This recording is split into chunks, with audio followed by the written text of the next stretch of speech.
Good evening. Welcome back to my channel. Just got off work.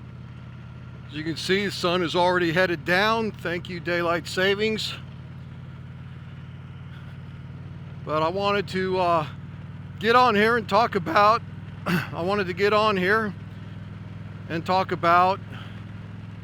a change other than daylight savings. I want to talk about attitude towards friendship, I think. And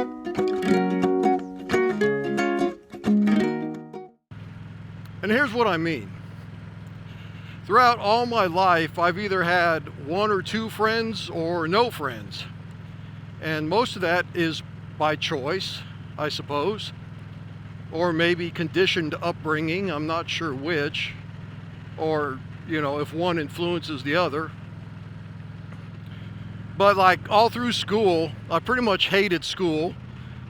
Didn't really like anybody I went to school with. Absolutely hated the teachers and just didn't like school in general, the concept of it or anything. So that doesn't make for a very welcoming individual to be friends with. That's not saying I didn't have any friends in school. I'm just saying I had like one or two at a time. Sometimes overlapping, sometimes in sequence. And that attitude went all the way through high school. Like I had two really good friends in high school. And by extension, one of them, their brother became a pretty good friend of mine for a while. But anyway, none of those relationships lasted. None of those relationships persisted beyond the scope. I mean, the one in high school that I'm thinking of, I lasted pretty much until I moved out here to Kansas. While I was still in Colorado, I was able to maintain that connection. But after moving out here, yeah, almost all of those relationships dissolved. And by all, I mean like a couple of friends. One survived. He was a grade school friend, and him and I still talk a little bit here and there on Facebook. But if I happen to be out in Colorado, which I haven't been in years, like 6, 7, 8 years, then I'll let him know I'm in the area and we'll have dinner or whatever, and that's it. But there's no like, hey, I'll call you next week. That doesn't happen. And in the military part of the unit, I had some pretty good acquaintances there, and maybe one really good friend. But again, once I retired out of the military, those relationships didn't extend beyond that. And even that one friend, it's not like we did stuff outside of the military, but he was a friend. I legitimately would call him a friend because he and his wife were really supportive and really took care of me when I was going through my divorce with my first wife. And, he did actually come over. Him and his wife actually came over to my house for dinner one time. But again, I have no idea where they're at now or what's happened to them. That whole relationship dissolved away. I had, again, one or two good friends out in the church, charismatic church I was a member of in Colorado when God saved me out there. But again, moving out here, those relationships kind of lasted for a while, but once my first wife and I divorced, then those relationships completely fell away. So, what's changing? Now that I've kind of extrapolated all that in a very rapid fire succession, because the sun is going down. So what changed? What changed is where I work now. I guess I don't want to go there just yet. In 25 years of working at my previous job, again, acquaintances, but no friends. Not really, no. Just whatever relationships were at work, stayed at work and didn't come out of the building. Okay, now I can talk about what's changing, and that is the job that I have now and the church I go to now. It's very interesting to me how this has changed. So to set this up, I guess I gotta say that the only relationships I really felt the need to make sure stayed tight was my family.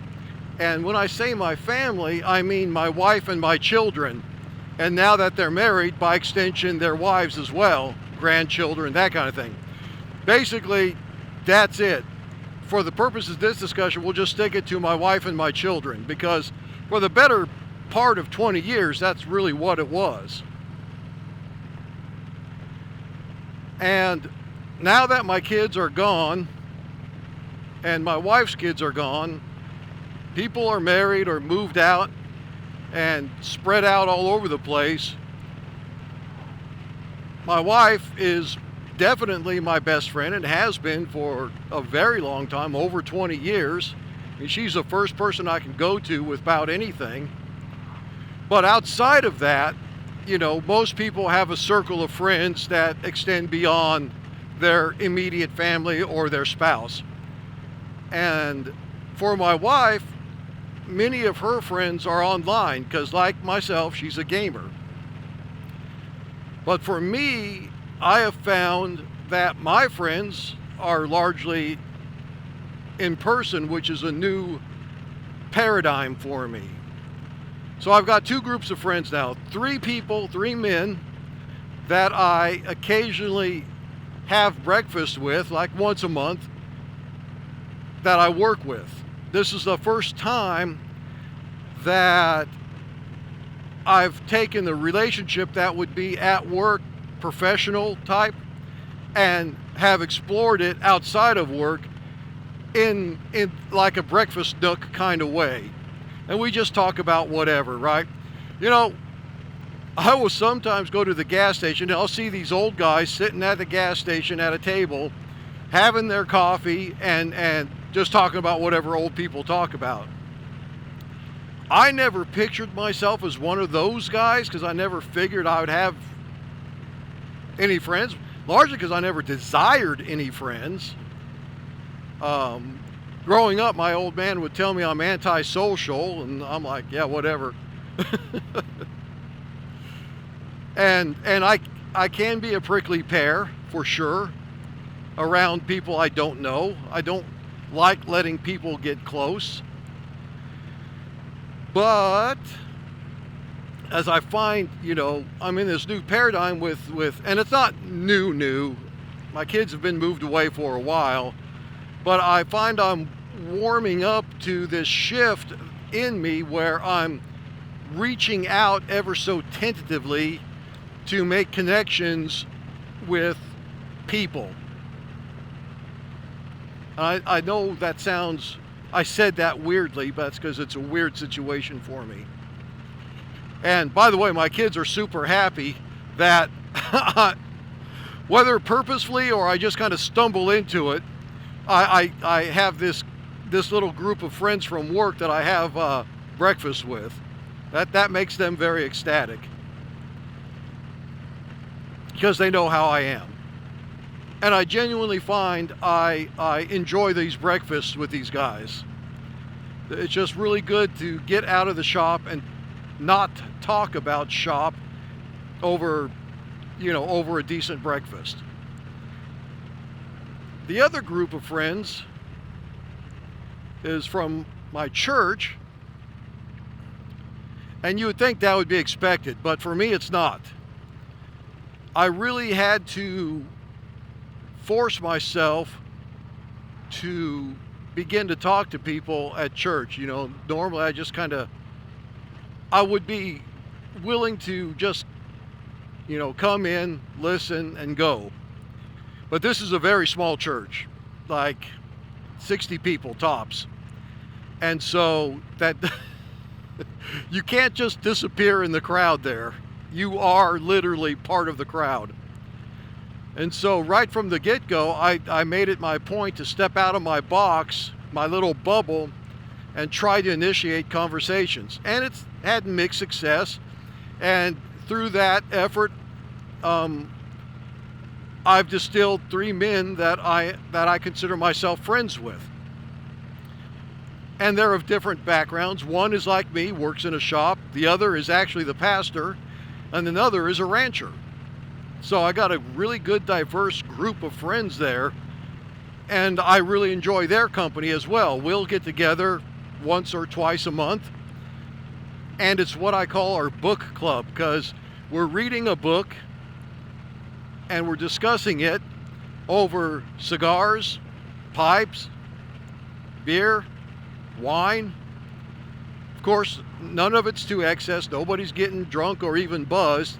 It's just a very casual atmosphere where in the Reformed view, you're taking good things that God has allowed, that even though they can be abused and turned towards evil, if rightly enjoyed, you can enjoy these things to the glory of the Lord. And that's how we do. So that's two groups of friends, and what I find really unique about this is that none of them share my interests. Like, I'm a gamer.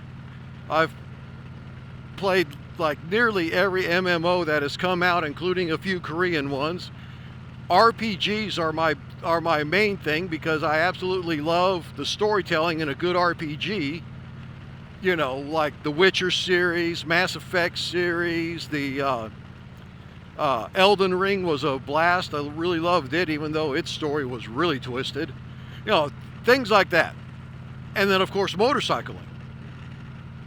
You know, none of them motorcycle. None of them game. Those are my two biggest hobbies. We're coming into deer season now, and I'll be going deer hunting next month sometime. So, yeah. Now, the guys from church, they will, at least one of them, deer hunt, the rancher. The other two, not so much. So I find a lot of the times I'm listening to conversations and absorbing and only inputting what I can actually tie into. And I find I have a growing, deepening connection with these 6 individuals, which at the same time is like literally unheard of for me. It's a new experience, and you know, there's a part of me that wants to still be that prickly pear, but without my sons around to be that, I guess, male sounding board that men generally need. I find that this is a refreshing thing. So I'm trying not to overthink it. I'm trying not to get, I'm just trying to go with the flow, is what I'm saying. But that brings me to what I want to close on, and that is motorcycling. Motorcycling is its own culture and its own community.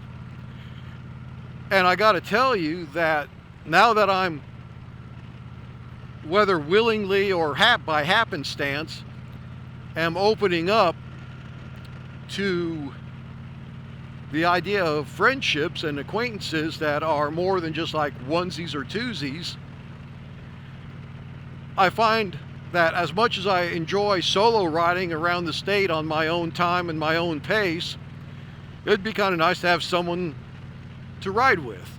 It could be we meet up, have lunch, and go our separate ways, or it could be we meet up, ride a circuit for 3 or 4 hours, and then say, hey man, that was a really good day. Let's, so is there any room for that in my paradigm?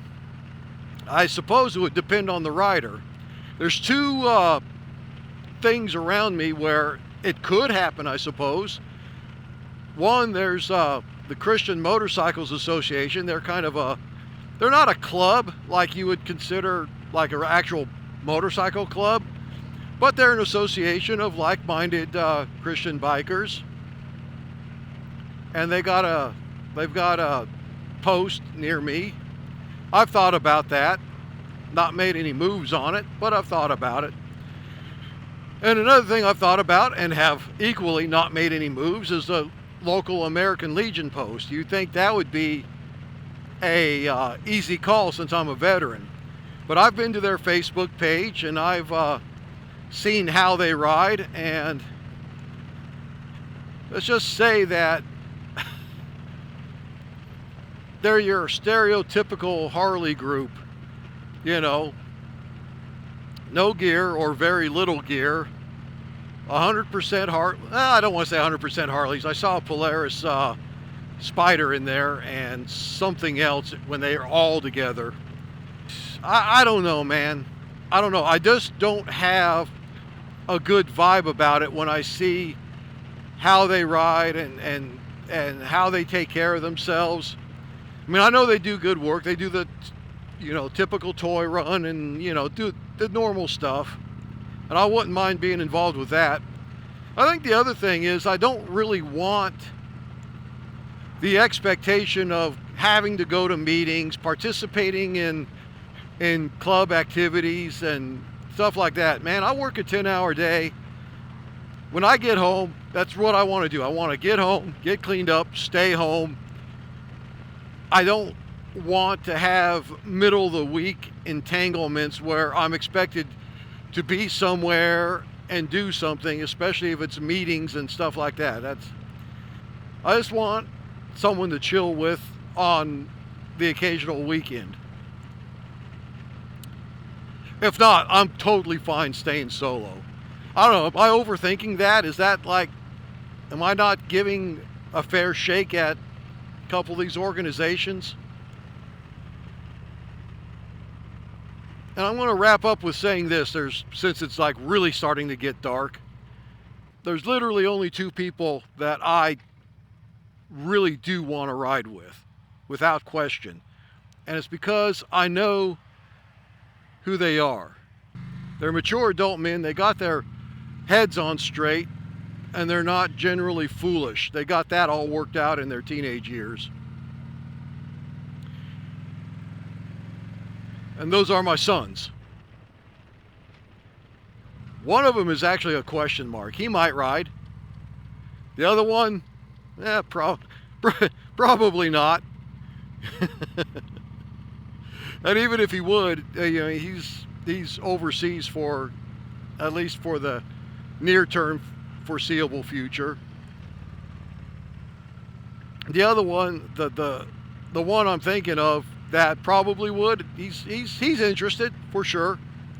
But what he has for interest, he's a little bit shortcoming in means. But he's got a growing family, and that's where his priority ought to be. So, you know, as much as I would like to ride with my sons, it's not a thing. And who knows if it ever will be. And if it never happens, that's fine. I'll just keep doing what I do. I just keep riding. I'll keep filming, and, you know, should they so choose, they can live vicariously through my rides. And I suppose now that the sun is really going down, we'll just end that whole conversation right here. So let me know, you know, do you guys, anyone who might be watching this video, do you have friends that ride? Do you have long-term friends that have stuck with you through everything? How well do you actually maintain your actual connections? Are you a strictly solo rider, or do you find yourself in a group ride every so often? And let me know if I'm overthinking everything. But with that being said, y'all have a good afternoon, and yeah, y'all be good.